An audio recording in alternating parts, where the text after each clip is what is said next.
Naquela noite o silêncio parecia gritar. Eu estava sentada na cama do meu quarto minúsculo, ainda ouvindo a voz do meu patrão ecoando dentro da minha cabeça como um trovão que não queria passar. Aquelas palavras tinham rasgado algo em mim, algo que eu nem sabia que ainda estava inteiro. Deus não paga salário, ele tinha gritado na frente de todos os funcionários, apontando o dedo para mim enquanto eu segurava a Bíblia pequena que sempre carregava na bolsa. O riso dele era seco, cruel, como se estivesse pisoteando não apenas a minha fé, mas a minha dignidade. E o pior é que eu não consegui responder. Fiquei ali paralisada, sentindo as bochechas queimarem de vergonha, enquanto os outros desviavam o olhar. Talvez você já tenha se sentido assim, tão pequeno diante de alguém que parecia ter todo o poder do mundo. E se você está passando por algo parecido agora, preciso que você faça uma coisa por mim antes de continuar. Se inscreva neste canal agora, deixe seu like, escreva amém nos comentários e compartilhe este vídeo com alguém que está prestes a desistir, porque o que vou contar vai mudar a forma como você enxerga a justiça de Deus. E essa pessoa que você conhece precisa ouvir isso hoje. Há algo que nunca contei a ninguém até hoje, algo que mudou tudo o que eu pensava saber sobre justiça divina, sobre o silêncio de Deus e sobre o que realmente significa confiar quando tudo parece perdido. Não é acaso você estar ouvindo isto agora, porque o que aconteceu naquela noite não foi apenas comigo. Foi uma mensagem para todos nós que um dia duvidamos se o céu realmente enxerga as nossas lágrimas. Eu trabalhava numa pequena empresa de contabilidade há quase 3 anos. O salário era pouco, mal dava para pagar o aluguel do quartinho onde eu morava sozinha, mas eu precisava daquele emprego. Minha mãe estava doente, dependia dos remédios que eu comprava todo mês, e meu irmão mais novo ainda estudava. Eu era a única fonte de renda da família depois que meu pai nos abandonou. O patrão, seu Augusto, era conhecido na cidade como um homem de negócios bem-sucedido. Dono de 3 empresas, sempre de terno impecável e relógio de ouro no pulso. Mas por trás daquela fachada de sucesso, ele era cruel. Gritava com os funcionários por qualquer erro, atrasava salários sem explicação e zombava abertamente de quem demonstrava ter fé. Ele dizia que religião era coisa de gente fraca, de gente que não tinha coragem de construir a própria vida.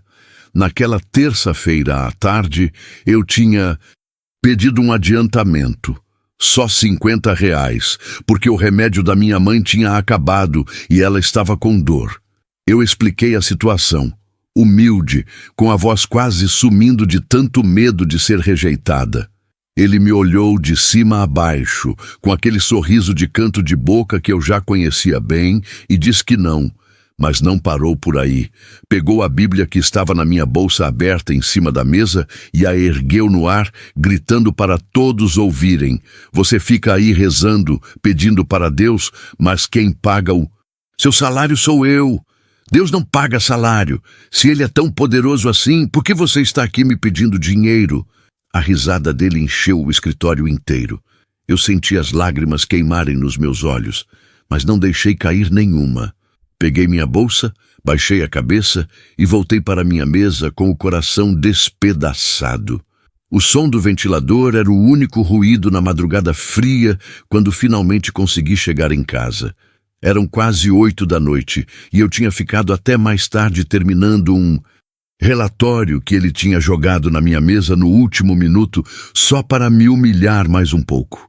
O café que eu tinha tomado no meio da tarde ainda deixava um gosto amargo na boca, ou talvez fosse apenas o gosto do desespero. Sentei na beirada da cama e olhei para o teto rachado, sentindo o peso de tudo. Será que Deus realmente estava vendo aquilo? Será que ele se importava com o que eu estava passando? Eu tinha crescido na igreja, tinha aprendido desde criança que Deus era justo, que ele protegia os seus filhos, que nenhuma lágrima caía sem que ele visse. Mas naquele momento eu me sentia completamente abandonada. O ar pesava como se carregasse toda a minha culpa, como se de alguma forma eu merecesse aquilo por não ser forte o suficiente, por não ter fé o suficiente. Peguei minha Bíblia e a abri sem saber onde, só querendo encontrar alguma palavra que acalmasse a tempestade dentro de mim. Mas o que eu não sabia é que o silêncio escondia um plano divino que estava prestes a se revelar de uma forma que eu jamais poderia imaginar. Nos dias seguintes, a situação só piorou. Seu Augusto parecia ter prazer em me torturar. Toda vez que eu passava perto dele, fazia algum comentário sarcástico sobre fé, sobre igreja, sobre como eu era ingênua de acreditar em coisas invisíveis. Na quinta-feira pela manhã, ele rasgou um relatório que eu tinha passado a noite inteira fazendo, jogou os pedaços na minha cara e disse que eu era incompetente. Meus colegas de trabalho me olhavam com pena, mas ninguém se atrevia a falar nada. Todos tinham medo dele, todos precisavam do emprego tanto quanto eu. À noite, quando cheguei em casa, me joguei no chão e chorei até não ter mais lágrimas. Eu orava, mas minhas orações pareciam bater no teto e voltar vazias. Senhor, onde está o Senhor? Eu gritava entre soluços. Por que o Senhor permite que pessoas assim prosperem enquanto eu, que tento fazer o certo, sofro desse jeito? Foi nesse momento de desespero total que me lembrei de um versículo que minha avó sempre repetia quando eu era criança. Ela tinha morrido há 5 anos, mas sua voz ainda ecoava dentro de mim. Entrega o teu caminho ao Senhor, confia nele e o mais ele fará. Fará sobressair a tua justiça como a luz e o teu direito como o meio-dia. Era do Salmo 37, versículos 5 e 6. Eu tinha decorado aquilo sem querer, de tanto ouvir. Naquele momento, aquelas palavras começaram a ganhar um novo peso. Entrega, confia, ele fará. Mas como? Como eu podia entregar quando tudo estava desmoronando? Como eu podia confiar quando parecia que o céu estava de bronze? Respirei fundo e abri a Bíblia de novo, dessa vez procurando aquele salmo. Li devagar, deixando cada palavra penetrar fundo. Não te irrites por causa dos malfeitores, nem tenhas inveja dos que praticam a iniquidade, porque cedo serão ceifados como a erva e murcharão como a verdura. Versículos 1 e 2. Meu coração começou a bater mais devagar. Continuei lendo. Descansa no Senhor e espera nele. Não te irrites por causa daquele que prospera em seu caminho, por causa do homem que executa os seus maus desígnios. Versículo 7. Era como se aquelas palavras tivessem sido escritas exatamente para mim, para aquele momento. Deus estava me dizendo para descansar nele, para não me irar, para não ter inveja da prosperidade de quem praticava a injustiça. Você sente Deus falando agora? Porque foi exatamente o que aconteceu comigo naquela noite. A palavra começou a se mover dentro de mim, não como letra morta, mas como espada viva que dividia alma e espírito. Entendi que minha resposta não deveria ser ódio, nem revolta, nem mesmo justiça pelas minhas próprias mãos. Minha resposta deveria ser entrega, confiar que Deus, no tempo dele, faria justiça. Confiar que ele via, que ele sabia, que ele estava no controle mesmo quando tudo parecia caos. Não era fácil. Na verdade, era a coisa mais difícil que eu já tinha tentado fazer. Mas algo dentro de mim começou a ceder, como um gelo que derrete devagar. Na sexta-feira, acordei ainda exausta emocionalmente, mas com uma paz estranha que eu não conseguia explicar. Não era felicidade, não era alívio. Era apenas uma certeza silenciosa de que eu não estava sozinha. Fui trabalhar determinada a não reagir, a não me deixar abalar pelas provocações. E elas vieram, é claro. Seu Augusto estava de mau humor porque uma negociação tinha dado errado, e ele descontou em todos nós. Gritou, xingou, ameaçou demitir metade da equipe. Quando chegou a minha vez, ele disse que eu era a funcionária mais inútil que ele já tinha tido, que eu só estava ali porque ele tinha pena de mim. Eu respirei fundo, olhei para ele e disse apenas: "O senhor tem razão. Eu realmente preciso desse emprego e vou continuar fazendo o meu melhor." Ele ficou surpreso. Acho que esperava que eu chorasse ou discutisse, mas eu apenas voltei para minha mesa e continuei trabalhando. À tarde, quando todos já tinham ido embora, eu fiquei para terminar uns arquivos. Estava sozinha no escritório silencioso, apenas o som do computador e o farfalhar dos papéis. Foi quando ouvi a voz. Não era audível como a de uma pessoa do lado, mas era tão clara dentro de mim que eu não podia ignorar. "Filha, eu vejo, eu sei, e eu vou agir." Meu corpo inteiro se arrepiou. Parei o que estava fazendo e fiquei em silêncio, com o coração disparado. "Pare, respire, o Espírito está prestes a falar." Aquela voz não era minha imaginação, não era meu desejo. Era a voz mansa e delicada do Espírito Santo, confirmando dentro de mim o que a palavra já tinha dito. Deus estava me dizendo que ele não era indiferente, que ele não tinha me esquecido, que ele estava preparando algo que eu ainda não podia ver. Saí do escritório naquela noite com uma sensação estranha. Era como se o ar tivesse mudado, como se algo estivesse prestes a acontecer. Não sabia o quê, mas sentia. Cheguei em casa, tomei um banho demorado e me ajoelhei ao lado da cama. Era hora de fazer o que eu tinha evitado fazer de verdade nos últimos dias, render-me completamente. Não era mais sobre pedir alívio ou pedir justiça. Era sobre confiar mesmo sem entender. Fechei os olhos e comecei a orar, deixando as palavras saírem do fundo do meu coração, sem filtro, sem medo.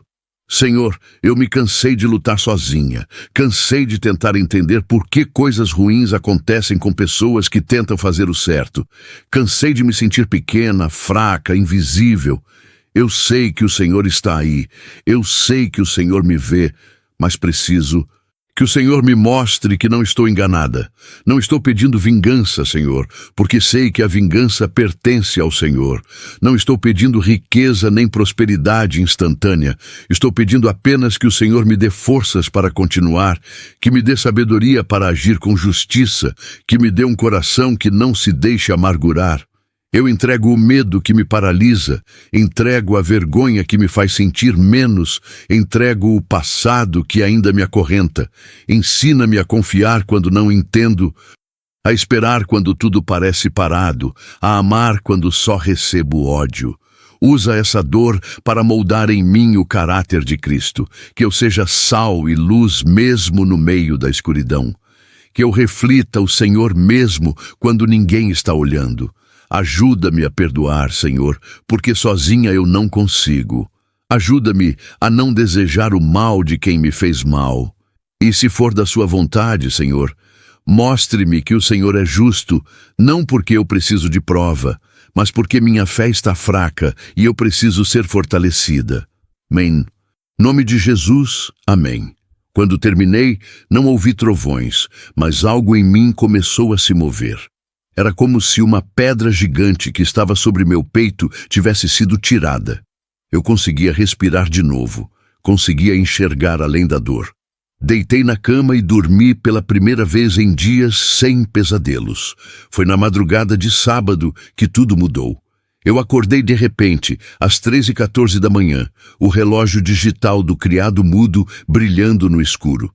Não foi um barulho que me acordou, foi uma sensação. Como se alguém tivesse me chamado pelo nome. Fiquei deitada, imóvel, tentando entender o que estava acontecendo. Então veio de novo. Aquela voz interior, só que agora mais forte, mais urgente. "Levanta! Vai até a janela." Eu podia ter ignorado, podia ter achado que era sonho, mas alguma coisa em mim sabia que não era. Levantei devagar, ainda meio tonta de sono, e fui até a janela do meu quarto. Abri a cortina e olhei para fora. Minha casa ficava numa rua tranquila, e da minha janela eu conseguia ver parte da rua principal que passava 3 quadras abaixo. Não havia quase ninguém na rua àquela hora. algumas luzes de postes, um ou outro carro passando. Mas então eu vi. Na esquina, parado debaixo de um poste de luz, estava uma figura. Parecia um homem, mas havia algo diferente. A luz em volta dele era mais intensa, como se ele brilhasse por dentro. Ele estava olhando em uma direção específica, e eu segui o olhar dele. Meu coração quase parou quando percebi para onde ele estava. Olhando, era a casa do meu patrão. Eu sabia onde seu Augusto morava porque já tinha passado por lá algumas vezes. Era uma mansão enorme, com muros altos e portões de ferro, 2 ruas acima da minha. A figura começou a caminhar e eu, sem entender porquê, senti que precisava acompanhar com os olhos.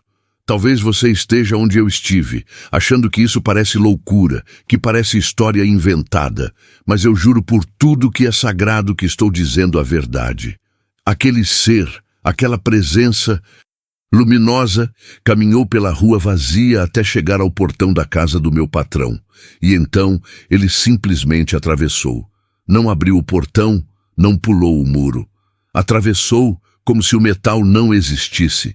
Fiquei congelada, agarrada na cortina sem conseguir piscar. Não era medo que eu sentia, era um misto de espanto, reverência e uma certeza absoluta de que eu estava vendo algo que não era deste mundo. Algo que o céu tinha permitido que eu visse por algum motivo. Não consegui voltar para a cama. Fiquei ali, na janela, por horas. Vi o céu começar a clarear devagar, as primeiras cores do amanhecer pintando o horizonte. E quando a luz da manhã de sábado finalmente brilhou por completo, a figura já não estava mais lá. Mas eu sabia, no fundo da minha alma, que algo tinha acontecido naquela casa. Não sabia o que, mas sabia. Fui para a cozinha, fiz um café e fiquei sentada à mesa, tremendo. Não de frio, mas de algo que eu não conseguia nomear. Peguei minha Bíblia de novo e ela abriu em Hebreus, capítulo 13, versículo 2. Não se esqueçam da hospitalidade, foi praticando-a que, sem o saber, alguns acolheram anjos. Minha respiração falhou. Eu não tinha acolhido ninguém, mas tinha visto. Tinha visto um anjo. E ele tinha entrado na casa do homem que tinha zombado de Deus, que tinha humilhado a minha fé, que tinha dito que Deus não paga salário. Não tinha como ser coincidência. Aquilo era uma mensagem, um sinal, uma resposta. Mas resposta de quê? Justiça? Julgamento? Ou algo maior que eu ainda não conseguia compreender? Passei o sábado inteiro em oração e jejum. Não conseguia comer, não conseguia pensar em outra coisa. Pedi a Deus que me mostrasse o que aquilo significava, que não me deixasse cair na armadilha de desejar o mal de alguém, mesmo de alguém que tinha me feito tanto mal. No domingo de manhã, fui à igreja como sempre fazia. O pastor estava pregando sobre o Salmo 37, exatamente o salmo que eu tinha lido dias antes. Ele falou sobre justiça divina, sobre como Deus não se esquece de nenhum detalhe, sobre como ele vê cada lágrima e registra cada injustiça. Mas ele também falou sobre algo que me atingiu em cheio. A justiça de Deus não é vingança, é restauração. Deus não apenas pune o mal, ele restaura o bem. Ele não apenas derruba os soberbos, ele levanta os humildes. Aquelas palavras entraram em mim como uma flecha certeira. Eu tinha passado tanto tempo esperando ver meu patrão ser punido que tinha esquecido de olhar para o que Deus queria fazer em mim. A restauração não era apenas sobre ele cair, era sobre eu me levantar. Não apenas sobre ele perder, era sobre eu ganhar o que realmente importava: caráter, fé, maturidade espiritual. Quando o culto terminou, fui falar com o pastor. Contei tudo, desde a humilhação no trabalho até o que eu tinha visto na madrugada. Ele me ouviu com atenção, sem me julgar, sem duvidar. Quando terminei, ele segurou minhas mãos e disse: "Filha, Deus não te mostrou aquilo para alimentar tua revolta. Ele te mostrou para que você soubesse que Ele está agindo, que Ele vê, que Ele é justo. mas também para te lembrar de que os anjos trabalham em missões que nem sempre compreendemos de imediato. Pode ser advertência, pode ser intercessão, pode ser proteção.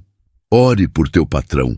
Sei que parece impossível, mas ore, porque quem sabe Deus não quer salvá-lo, e não apenas julgá-lo.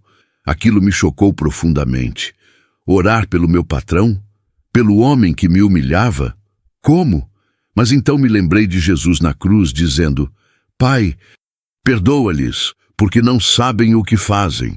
Se Jesus perdoou quem o crucificou, quem era eu para não perdoar quem me ofendeu?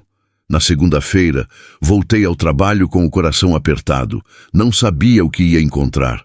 Quando cheguei, o clima no escritório estava estranho. Todo mundo cochichava, olhava para a sala do patrão, mas ninguém falava abertamente. Uma colega se aproximou de mim e disse baixinho: Você soube? O chefe teve uma crise durante o fim de semana. Está no hospital. Senti meu corpo gelar. Que tipo de crise? Perguntei. Ela deu de ombros. Ninguém sabe direito. Dizem que foi algo sério, que ele gritou no meio da madrugada, chamou a esposa dizendo que tinha alguém no quarto deles, mas não tinha ninguém. Ele entrou em pânico, começou a passar mal, tiveram que chamar uma ambulância. Minha mente voltou imediatamente para a figura que eu tinha visto, para o anjo que tinha entrado naquela casa. Não era coincidência. Era Deus agindo. Mas não da forma que eu esperava. Não, era morte, não era destruição, era confronto. Era Deus dizendo a um homem soberbo: Eu existo, eu vejo, e você vai prestar contas. Silencie o coração. O céu fala no intervalo da dor. Passei o dia trabalhando em silêncio, orando sem parar.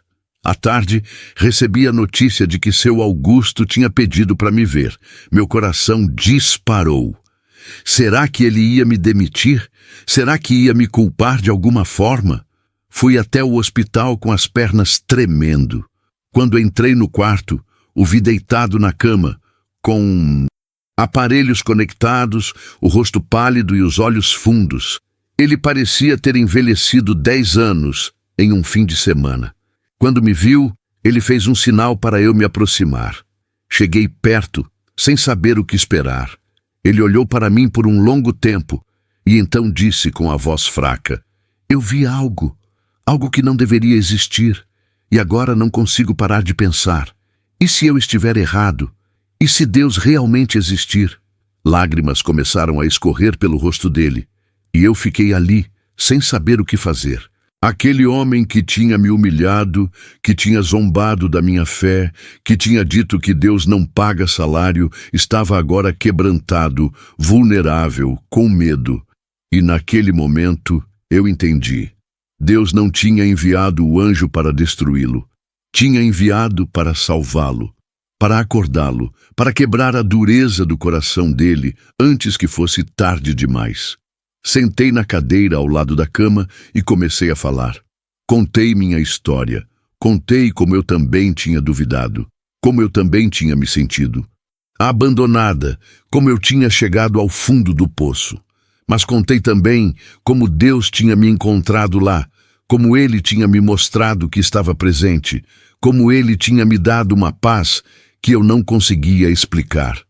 Compartilhei o Salmo 37 com ele, expliquei que a justiça de Deus não é como a nossa, que Ele não deseja ver ninguém perecer, mas que todos venham ao arrependimento. Citei 2 Pedro 3:9. O Senhor não retarda a sua promessa, ainda que alguns a tenham por tardia, mas é longânimo para convosco, não querendo que alguns se percam, senão que todos venham a arrepender-se. Ele me ouviu em silêncio, absorvendo cada palavra. Quando terminei, ele perguntou, quase sussurrando: Você acha que Deus pode perdoar alguém como eu?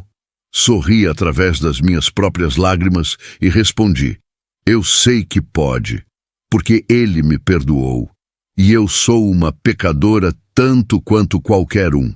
Naquele momento, ali naquele quarto de hospital, meu patrão fez uma oração comigo. Foi simples, quebrantada, honesta. Ele pediu perdão a Deus por sua soberba, por sua crueldade, por sua cegueira, e eu segurei a mão dele enquanto orava, sentindo a presença de Deus envolver aquele lugar. Nas semanas seguintes, muita coisa mudou. Seu Augusto teve que se afastar do trabalho por um tempo para se recuperar, e quando voltou, era uma pessoa diferente, não completamente transformada da noite para o dia. A santificação é um processo, não um evento isolado, mas visivelmente mudada. Ele começou a tratar os funcionários com mais respeito, pediu desculpas públicas por suas atitudes passadas e instituiu mudanças reais na empresa. Começou a frequentar uma igreja, a ler a Bíblia, a buscar entender a fé que antes zombava. Ele me chamou em particular um dia e pediu desculpas formais pelo que tinha feito. Não foi fácil para ele, o orgulho ainda lutava dentro dele, mas ele fez. E eu o perdoei, não porque ele merecia, mas porque eu tinha recebido o perdão imerecido de Deus. E agora eu podia oferecer o mesmo. Algo muda dentro de você agora. Eu sei porque mudou em mim. A vitória não foi eu ver meu patrão humilhado ou destruído. A vitória foi ver um coração duro ser amolecido, uma alma perdida ser encontrada e perceber que Deus tinha usado a minha dor como instrumento de redenção para outra pessoa. Filipenses 1:6 diz: tendo por certo isto mesmo, que aquele que em vós começou a boa obra a aperfeiçoará até o dia de Jesus Cristo. Deus tinha começado uma boa obra em mim através do sofrimento e agora estava aperfeiçoando através da vitória. Mas não era a vitória que eu esperava, era melhor. Aprendi que às vezes Deus permite que sejamos humilhados para que possamos aprender humildade. Permite que sejamos feridos para que possamos aprender compaixão. Permite que sejamos quebrados para que possamos ser reconstruídos mais fortes. Romanos 8:28 ganhou um significado novo para mim. E sabemos que todas as coisas contribuem juntamente para o bem daqueles que amam a Deus, daqueles que são chamados por seu decreto. Todas as coisas, até a humilhação, até a dor, até o anjo que Deus permitiu que eu visse para confirmar que ele estava agindo. Meses depois, eu estava sentada no mesmo quarto, na mesma cama, olhando pela mesma janela, mas tudo era diferente. Minha mãe tinha conseguido um tratamento melhor e estava se recuperando. Meu irmão tinha conseguido uma bolsa de estudos. Eu tinha sido promovida no trabalho e agora ganhava o suficiente para viver com dignidade. Mas mais importante que tudo isso, eu tinha ganhado algo que dinheiro não pode comprar: fé inabalável. Eu sabia, sem sombra de dúvida, que Deus era real, que Ele via, que Ele agia, que Ele era justo. Não da forma que nós esperamos, não no tempo que nós queremos, mas sempre no tempo perfeito e da forma perfeita. O Salmo 126, versículos 5 e 6, tornou-se meu hino pessoal. Os que semeiam em lágrimas cegarão com alegria. Aquele que leva a preciosa semente, andando e chorando, voltará sem dúvida com alegria, trazendo consigo os seus molhos. Eu tinha semeado em lágrimas, tinha andado chorando, carregando a semente preciosa da fé, mesmo quando tudo parecia sem sentido. E agora estava colhendo, não apenas prosperidade material, embora isso também tivesse vindo, mas prosperidade espiritual, maturidade, sabedoria, compaixão, capacidade de perdoar, capacidade de amar os inimigos, capacidade de confiar mesmo quando não entendia. Isaías 61:3. Promete que Deus nos dá coroa de formosura em vez de cinzas, óleo de gozo em vez de tristeza, vestido de louvor em vez de espírito angustiado. E era exatamente isso que ele tinha feito. Tinha pego as cinzas da minha humilhação e transformado em coroa de formosura. Tinha substituído minha tristeza profunda por um gozo inexplicável. Tinha tirado meu espírito angustiado e colocado um vestido de louvor. 1 ano depois daquela madrugada em que vi o anjo, fui promovida novamente. Dessa vez, não por meu patrão, mas por uma empresa maior que tinha ouvido falar do meu trabalho. Era uma oportunidade incrível, com um salário 3 vezes maior do que eu ganhava antes. Mas antes de aceitar, fui falar com seu Augusto. Ele estava em sua sala, estudando a Bíblia, uma cena que eu nunca teria imaginado 1 ano atrás. Contei sobre a proposta e ele sorriu. Você merece, disse ele, mais do que merece. Eu atrasei sua vida por muito tempo com minha arrogância. Vá com a bênção de Deus e saiba que você foi um anjo na minha vida, mesmo quando eu não percebia. Saí daquela sala com o coração cheio. Aceitei a proposta, mas não antes de indicar outro funcionário da antiga empresa, alguém que estava passando por dificuldades para ocupar meu lugar. Aprendi que vitória verdadeira não é subir sozinha, é puxar outros junto com você. 2 Coríntios 1:4 explica isso perfeitamente. Deus nos consola em toda a nossa tribulação, para que também possamos consolar os que estiverem em alguma tribulação, com a consolação com que nós mesmos somos consolados por Deus. Eu tinha sido consolada. Agora, era minha vez de consolar. Comecei a compartilhar minha história na igreja, em pequenos grupos, com pessoas que estavam passando por situações parecidas. Cada vez que eu contava, via esperança renascer nos olhos de quem ouvia. Via pessoas que estavam prestes a desistir ganharem forças para continuar. Via corações quebrados começarem a acreditar novamente que Deus não tinha se esquecido delas. E cada vez que isso acontecia, eu entendia mais profundamente o propósito de tudo pelo que passei. Não era apenas sobre mim, era sobre todas as pessoas que Deus alcançaria através da minha história.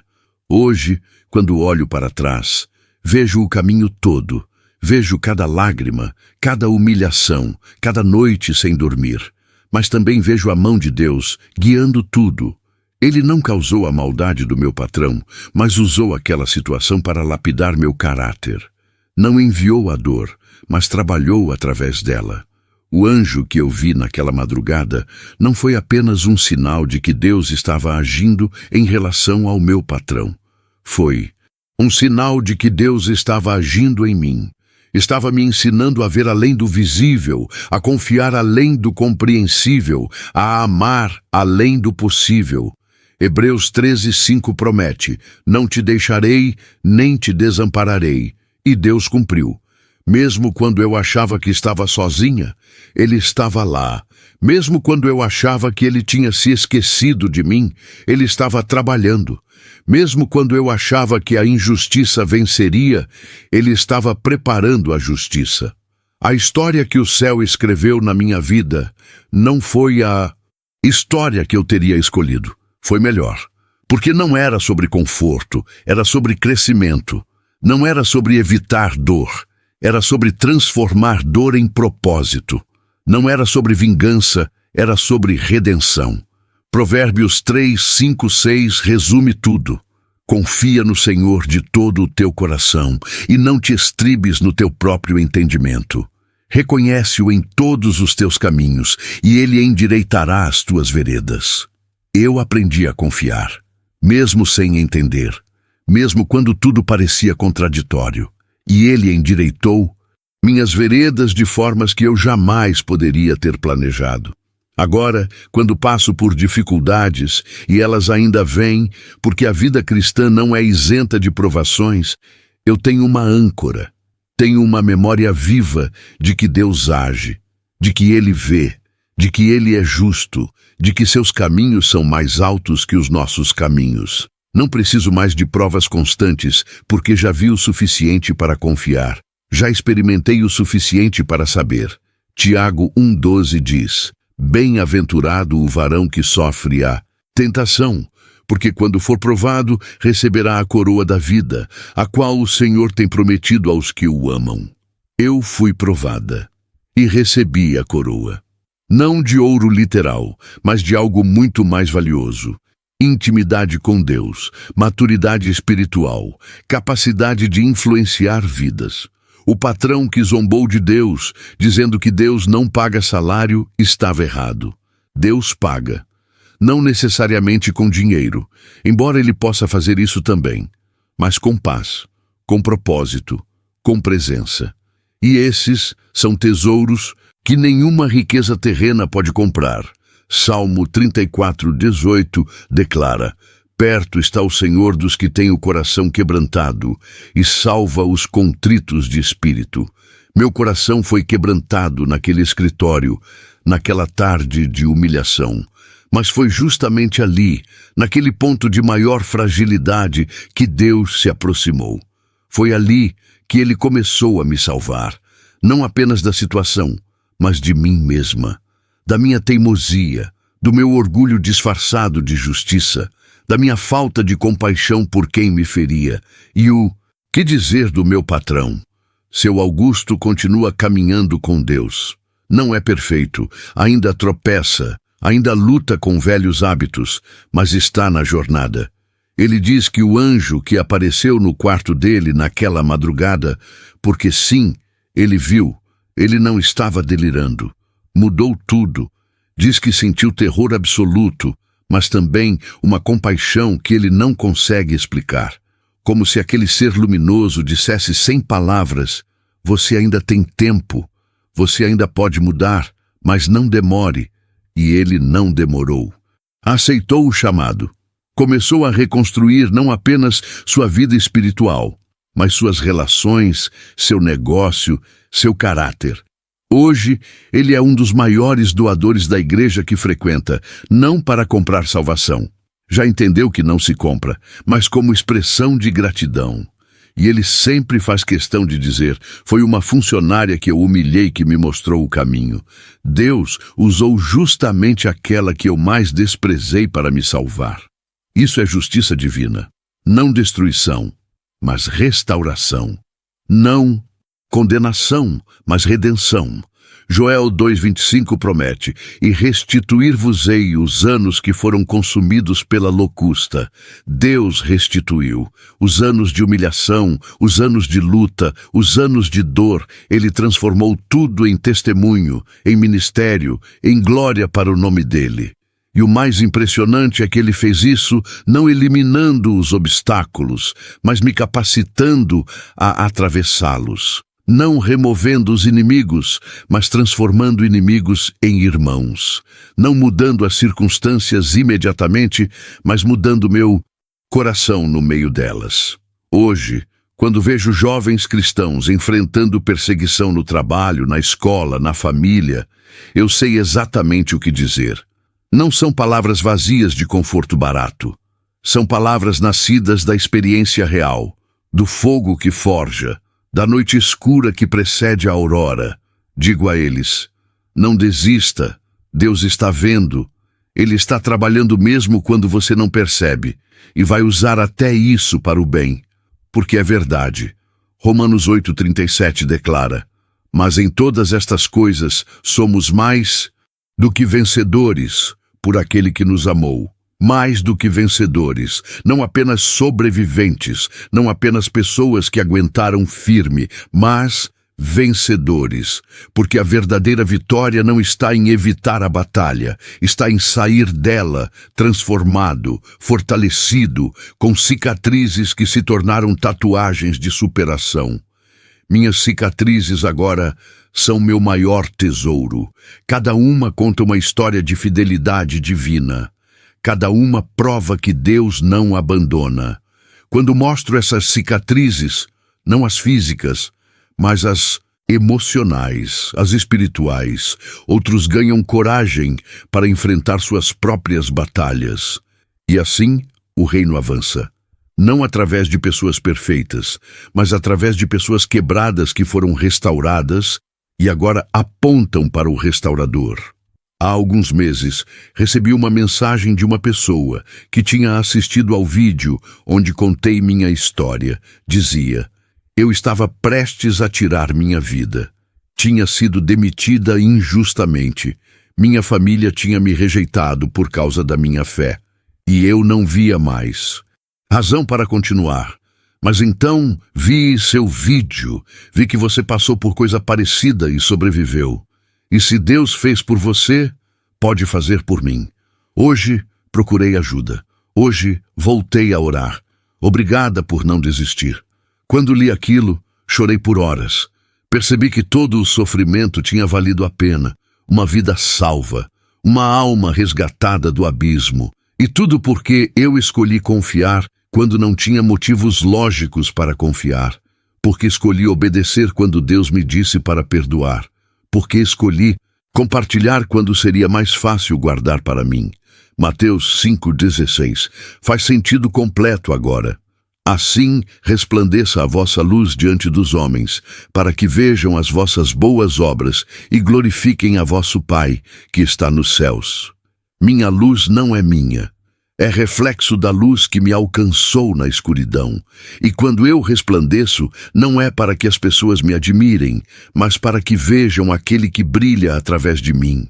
Para que glorifiquem não a mim, mas ao Pai. Essa é a essência de um testemunho verdadeiro. Não autopromoção, mas apontar para o alto. Sabe o que mais me impressiona nessa jornada toda? É perceber que Deus nunca desperdiça nada. Nenhuma lágrima, nenhuma oração sussurrada, nenhuma noite insone. Salmo 56,8 diz algo lindo. Tu contas as minhas vagueações, põe as minhas lágrimas no teu odre. Não estão elas no teu livro? Deus registra cada lágrima. Não para nos fazer sentir mal, mas porque cada uma tem valor para Ele. Cada uma representa um momento em que precisamos dele.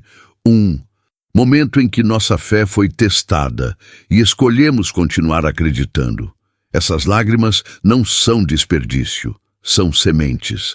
Sementes que brotam em testemunhos, em caráter, em fruto espiritual. Olho para trás e vejo uma trilha de lágrimas. Mas quando olho com os olhos da fé, vejo também uma trilha de milagres. Milagres silenciosos. Provisões no tempo certo. Portas abertas quando todas pareciam fechadas. Força sobrenatural para continuar quando minha força humana acabou. Pessoas estrategicamente colocadas no meu caminho. Palavras certas no momento certo. Tudo orquestrado por um Deus que não dorme, que não cochila, que trabalha incessantemente para trazer luz à escuridão. E se Ele fez tudo isso por mim, uma pessoa comum, cheia de falhas e dúvidas, imagine o que Ele pode fazer por você. Não é coincidência. Você está lendo isso porque Deus tem algo a dizer ao seu coração.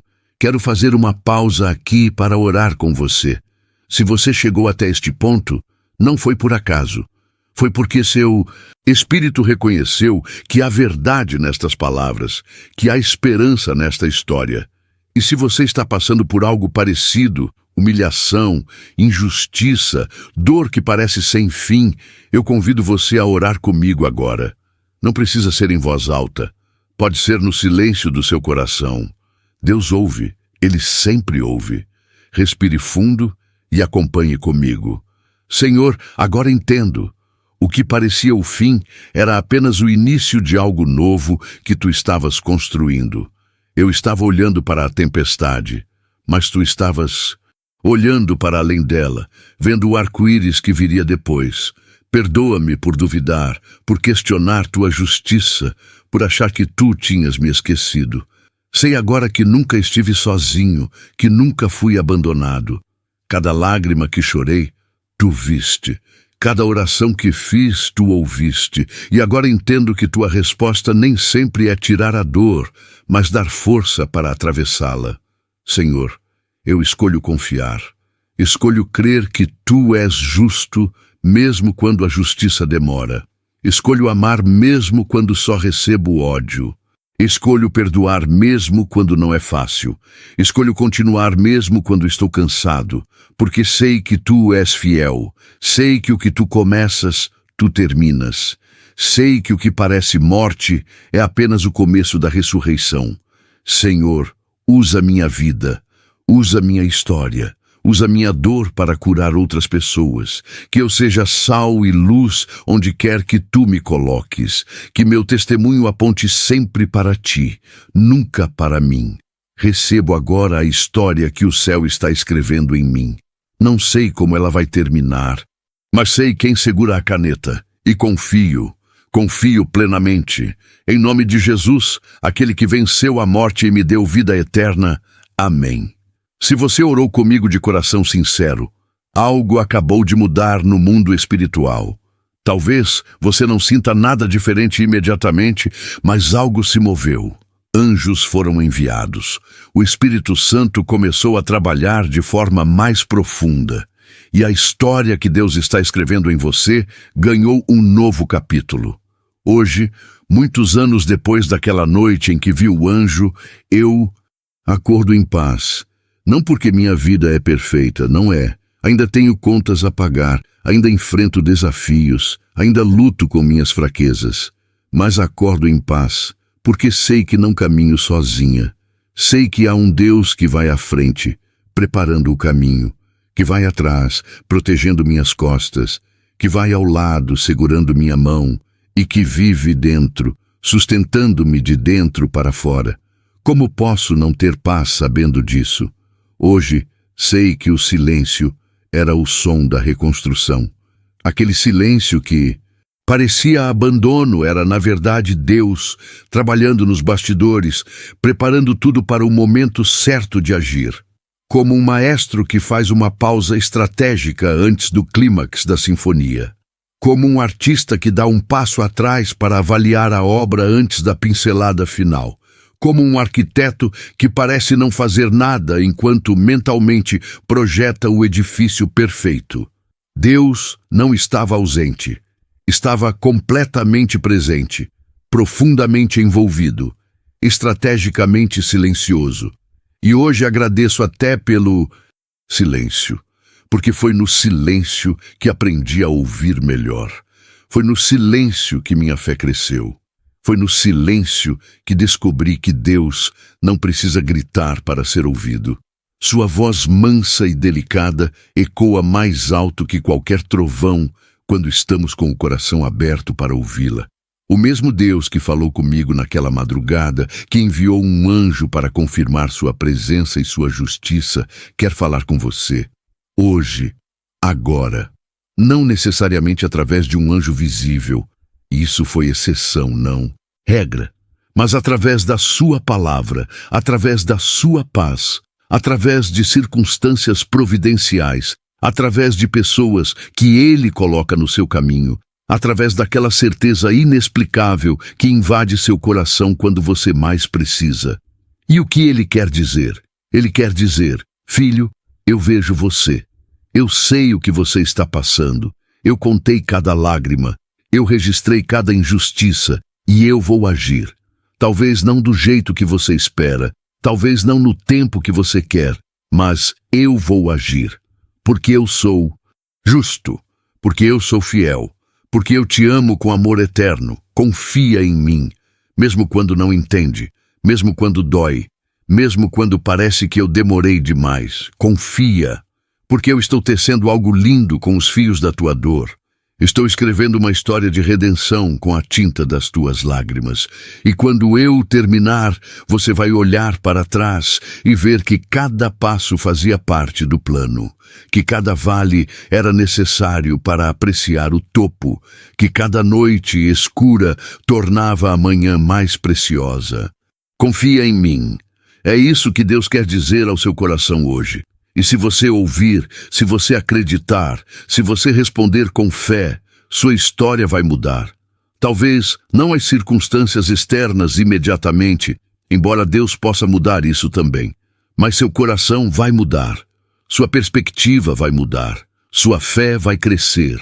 E você vai descobrir que a maior vitória não é mudar o mundo ao seu redor, mas ser transformado por dentro de tal forma que o mundo ao seu redor não tem mais poder sobre você. Isso é liberdade verdadeira. Isso é vitória verdadeira. Isso é o que Jesus quis dizer quando afirmou em João 16:33. Tenho-vos dito isto para que em mim tenhais paz. No mundo tereis aflições, mas tende bom ânimo, eu venci o mundo. Ele venceu, e porque ele venceu, nós também vencemos. Não por nossa força, não por nossa sabedoria, não por nossos méritos, mas por aquele que vive em nós e que é maior do que qualquer coisa que venha contra nós. Antes de terminar, quero compartilhar uma última coisa. Alguns meses atrás, voltei àquela janela onde vi o anjo. Fiquei ali, olhando para a rua, lembrando daquela madrugada que mudou tudo. E enquanto olhava, senti o Espírito Santo me lembrando de algo que está escrito em Apocalipse 12, 10, 11. Agora veio a salvação e a força e o reino do nosso Deus e o poder do seu Cristo. Porque já o acusador de nossos irmãos é derrubado, o qual diante do nosso Deus os acusava de dia e de noite. E eles o venceram pelo sangue do Cordeiro e pela palavra do seu testemunho, e não amaram a sua vida até a morte. Vencemos pelo sangue do Cordeiro. Isso é Jesus, o sacrifício perfeito que pagou nossos pecados. E pela palavra do nosso testemunho, isso somos nós, compartilhando o que Deus fez. Meu testemunho não é sobre mim, é sobre Ele. É sobre um Deus que não desiste, que não abandona, que não se esquece.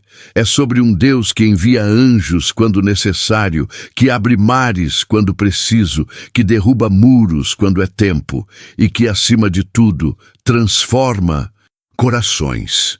O coração do meu patrão foi transformado. Meu coração foi transformado. E seu coração pode ser transformado também. Não importa quão duro, quão ferido, quão cético ele esteja. Deus é especialista em corações impossíveis. É para isso que ele existe, para fazer o impossível, para trazer vida onde há morte, para trazer esperança onde há desespero, para trazer luz onde há trevas. Então eu te pergunto, você vai deixar ele fazer isso em você? Você vai parar de resistir, de lutar sozinho, de tentar controlar tudo? Você vai entregar, porque é aí que a mágica acontece. Não é mágica, claro, é milagre, mas acontece quando paramos de lutar e começamos a confiar, quando paramos de exigir explicações e começamos a aceitar a soberania divina, quando paramos de ditar como as coisas deveriam ser e começamos a receber como as coisas são, confiando que Deus sabe o que está fazendo. Isaías 55, 8, 9 diz: porque os meus pensamentos não são os vossos pensamentos, nem os vossos caminhos, os meus caminhos, diz o Senhor. Porque assim como os céus são mais altos do que a terra, assim são os meus caminhos mais altos do que os vossos caminhos, e os meus pensamentos mais altos do que os vossos pensamentos. Seus caminhos são mais altos, suas estratégias são melhores, seus planos são perfeitos. Mesmo quando não entendemos, especialmente quando não entendemos. A fé verdadeira não é crer quando tudo faz sentido. É crer quando nada faz sentido, mas escolhemos confiar mesmo assim. E sabe por quê? Porque olhamos para trás e vemos as vezes anteriores em que Deus foi fiel. Vemos as portas que Ele abriu. Vemos as provações que Ele nos tirou. Vemos as vezes que pensamos que íamos afundar, mas Ele nos segurou. Construímos um histórico com Deus. E esse histórico se torna a base da nossa fé para o futuro. Por isso é tão importante lembrar. Por isso Deus ordenou ao povo de Israel que levantasse memoriais, pedras de lembrança dos lugares onde Ele tinha agido, para que quando viessem as próximas batalhas, eles pudessem olhar para aquelas pedras e lembrar. Deus já fez isso antes. Ele pode fazer de novo. Minha história é minha pedra memorial. É minha lembrança tangível de que Deus age. E agora, eu passo essa pedra para você. Não para que você dependa da minha fé, mas para que a minha fé inspire a sua. Para que quando você estiver no vale, quando estiver sendo humilhado, quando estiver duvidando se Deus vê, você lembre. Houve alguém que passou por isso, e Deus agiu. Ele pode agir por mim também. Sim, Ele pode. Sim, ele vai, no tempo dele, do jeito dele, mas ele vai, porque ele é fiel, não porque nós merecemos, mas porque ele é fiel. Essa é a beleza da graça. Não é baseada em mérito, é baseada no caráter de Deus. E o caráter dele é imutável. Hebreus 13:8 confirma: Jesus Cristo é o mesmo ontem e hoje e eternamente. O Deus que agiu na minha vida é o mesmo que vai agir na sua.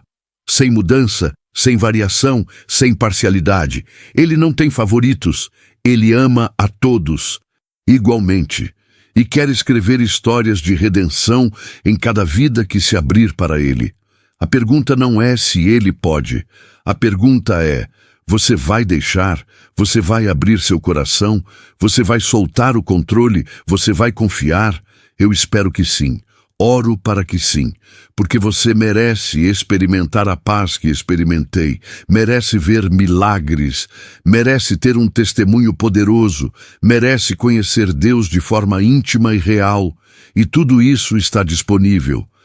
Não é privilégio de alguns especiais, é promessa para todos que creem. João 3,16, o versículo mais famoso da Bíblia, deixa isso claro.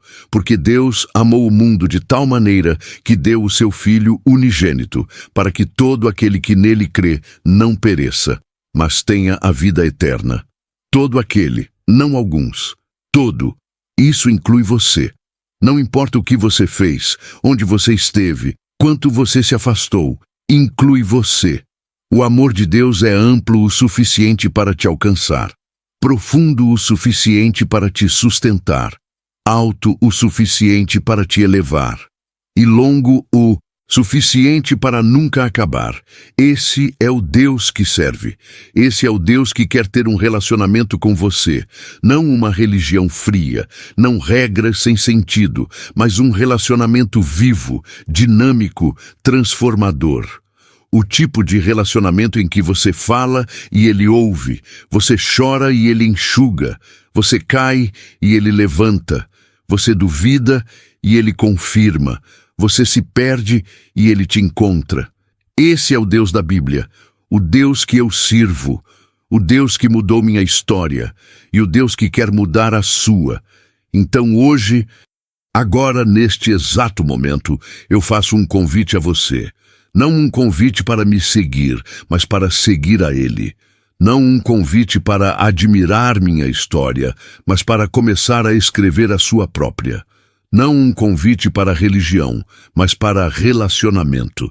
Você aceita? Se a resposta for sim, eu convido você a fazer algo simples, mas poderoso. Escreva nos comentários: eu creio. 2 palavras, mas que carregam o peso da eternidade. Porque quando você declara eu creio, você não está apenas concordando com informações. Você está tomando uma posição, está dizendo ao mundo espiritual, aos céus, à terra e até ao inferno: eu escolho Deus, eu confio nele, eu entrego minha vida a ele. E essa declaração tem poder.